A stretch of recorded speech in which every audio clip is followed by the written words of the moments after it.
শেখ হাসিনার শাসনামলে কেবল বাংলাদেশের ব্যাংক খাত থেকে প্রায় ১৭ বিলিয়ন অর্থ পাচার হয়েছে বলে জানিয়েছে বাংলাদেশ ব্যাংকের governor doctor Ahsan H Mansur. বলেছেন, পৃথিবীর আর্থিক ইতিহাসে সর্বোচ্চ অর্থ পাচারের ঘটনা এটি।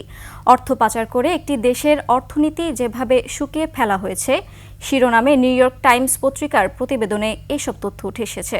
মানিক শিকদারের রিপোর্ট।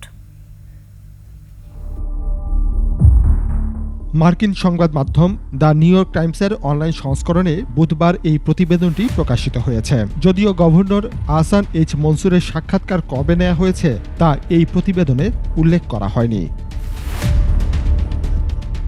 বাংলাদেশ ব্যাংকের গভর্নর এইচ এম মনসুরের হিসাবে শেখ হাসিনার গত ১৫ বছরের শাসনামলে কেবল বাংলাদেশের আর্থিক ব্যবস্থা থেকেই ১৭ বিলিয়ন বা ১,৭০০ কোটি ডলারের সমপরিমাণ অর্থ পাচার হয়েছে।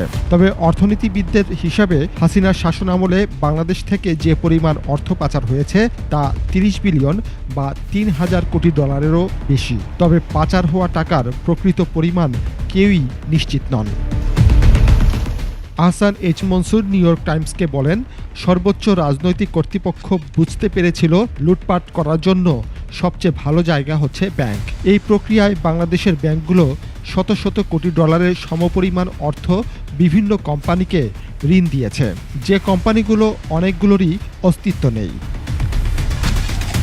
বাংলাদেশে অনেক ব্যাংক এখন লাইফ সাপোর্টে আছে বলে নিউ ইয়র্ক টাইমসের সংবাদে উল্লেখ করা হয়েছে। এমনকি যেসব ব্যাংকের আর্থিক অবস্থা ভালো তারাও সেভাবে ঋণ দিতে পারছেন না।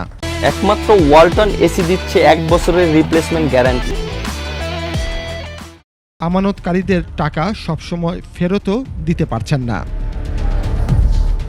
বাংলাদেশ থেকে যে টাকা নিয়ে যাওয়া হয়েছে সেটা উদ্ধারের চেষ্টা করছে আইনশৃঙ্খলা রক্ষা বাহিনী। শেখ হাসিনা দলের অনেক সদস্যদের বিরুদ্ধে অর্থ পাচার মামলা করা হয়েছে, যে অর্থ মূলত আমদানি রপ্তানির মাধ্যমে পাচার করা হয়েছে। এর মাধ্যমে যে কেবল কিছু মানুষের পকেট ভারী হয়েছে তা নয়, এতে বাংলাদেশে মুদ্রার দরপতন হয়েছে।